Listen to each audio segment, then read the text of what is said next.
Americans have always been magical thinkers and passionate believers in the untrue. We were started by the Puritans in New England, who wanted to create and did create a Christian utopia and theocracy as they waited for the imminent second coming of Christ and the end of days. And in the South, by a bunch of people who were convinced, absolutely convinced, that this place they'd never been was full of gold just to be plucked from the dirt in Virginia. And they stayed there looking and hoping for gold for 20 years before they finally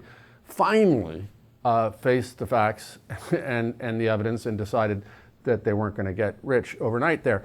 So that was the beginning. And then we've had centuries of buyer beware charlatanism to an extreme degree, and medical quackery to an extreme degree, and increasingly exotic, extravagant, implausible religions over and over again, from Mormonism to Christian Science to Scientology in the last century. And we've had this anti-establishment, I'm not going to trust the experts, I'm not going to trust the elite, from in our character from the beginning. Now, all those things came together and were supercharged in the 1960s when you were entitled to your own truth and your own reality. Then a generation later, when the internet came along, giving each of those realities, no matter how false or magical or nutty they are, their own kind of media infrastructure. We had entertainment, again, for our whole last couple hundred years, but especially in the last 50 years, permeating all the rest of life, including presidential politics, from John F. Kennedy through Ronald Reagan to Bill Clinton. So the thing was set up for Donald Trump to exploit all these various American threads and astonishingly become president. But then you look at this history and it's like, no, we should have seen this coming. The idea of America from the beginning was that you could come here, reinvent yourself, be anybody you want, live any way you wanted, believe anything you wanted. Until, for the first few hundred years, like everywhere else in the world, celebrity and fame were a result of some kind of accomplishment or achievement. Sometimes not a great accomplishment or achievement, but you did something in the world to earn renown. America really was the key place that invented the modern celebrity culture, which was, beginning a century ago, more and more not necessarily about having won a war or led a people or written a great book or painted a great painting, but about being famous, fame for its own sake. We created that. We created Hollywood. We created the whole culture industry, and that then became what I call the fantasy industrial complex, where certainly in the last few decades, more than ever, more than anybody thought possible before, fame itself, however you got it, was a primary goal for people. And again, as so many of the things I talk about in Fantasyland, more, not uniquely to America, but more here than anywhere. So, and then you get reality television, which was this unholy hybrid of the fictional and the real for the last now generation, where that blur between what's real and what's not is pumped into our media stream willy-nilly. There are now more reality shows on television than there were shows on television 20 years ago. And that's another way for nobodies to become famous overnight. YouTube, another way for nobodies to become famous overnight, for doing almost nothing or nothing. So again, back to Donald Trump, he had the advantage, unlike any normal politician, any person or normal business person for that matter, who might presume to run for president. He was a celebrity. He was a show business celebrity. He was a member of the WWE Hall of Fame, after all, and then also had this primetime show, Apprentice and Celebrity Apprentice, of which he was the star, playing himself for 15 years. So he was pre-marketed in a way that in the past would have been disqualifying for president. Yes, we elected a former actor, governor of California, and president of the United States, but not all at once, and only 20 years essentially in Ronald Reagan's case after he gave up his Hollywood career. This is a different thing. This is, I will go directly from this playing myself on a reality television program to being president, and it worked. Proving the sheer power of any kind of celebrity. And again, yeah, he was celebrated for having made a lot of money, but he made a lot of money in all kinds of dubious ways rather than normal forms of business achievement. But he's famous. He's a star. He was a star. And that's why he won the nomination, and that's why he became president. Like all humans, Americans suffer from what's called confirmation bias, which is, oh, I believe this. I will look for facts or pseudo-facts or fictions that confirm my pre-existing beliefs.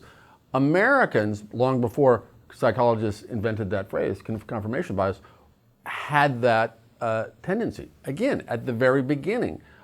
I've never been to the New World. Nobody I know has been to the New World. I've never really read any firsthand accounts of the New World, but I'm going to give up my life and go there because it's going to be awesome and perfect. And I'm going to get rich overnight and or create a Christian utopia. So we began that way, and that has kept up. I just want to believe what I want to believe, and I'm not going to let, and don't let your lying eyes tell you anything different. And again, that was always there in the American DNA, but kept in check by the needs of survival, by reality checks of various kinds. In this softer age, where most people, aren't going to probably die tomorrow as a result of believing fantasies and untruths, we became freer to believe them. So believing whatever nutty thing you want to believe, or pretending you are whatever you are, or having even kooky conspiracy theories, or speaking in tongues, whatever it is, fine, as long if it's private.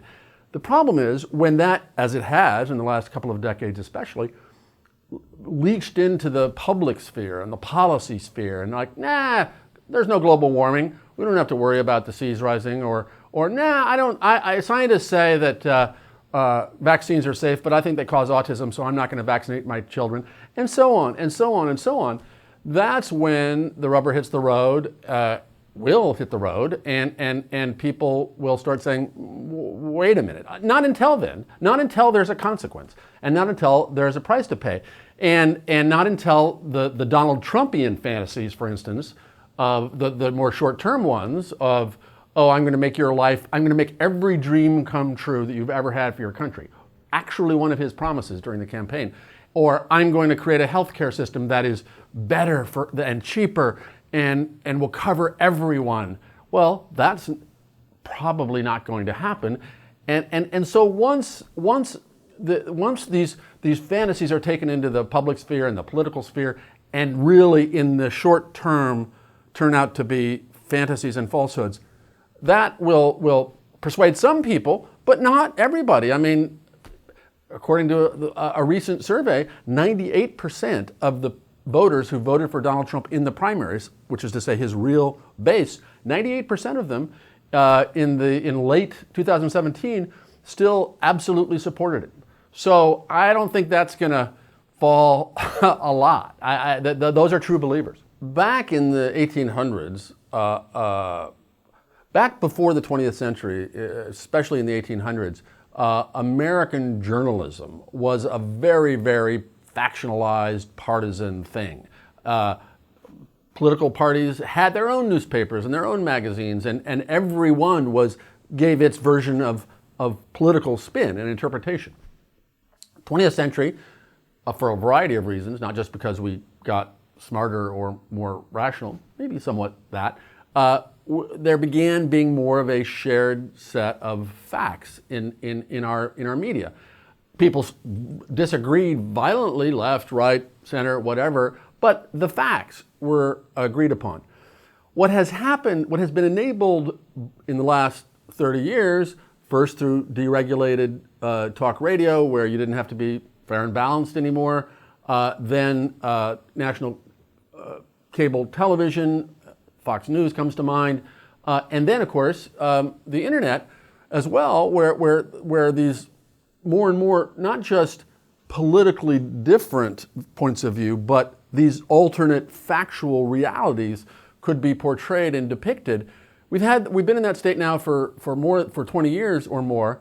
And so we were softened up as a people to believe what we want to believe. But then we have this new infrastructure that I think is new, that I think is a new condition. So there's a history of, oh, I believe this, or I believe this, or slavery is good, no, slavery is bad.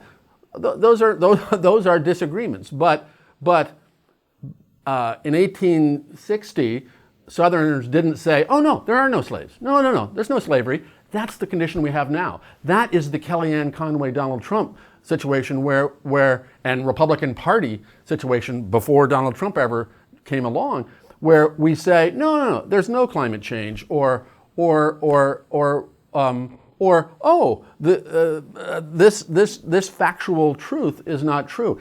That's the new thing, and the technology that creates, and the technology and this new media infrastructure is a new condition. Now, it may not be the end of things as a result, but we don't know yet. We're only 20 years into it, and maybe we'll learn new protocols of what to believe and what not, and we'll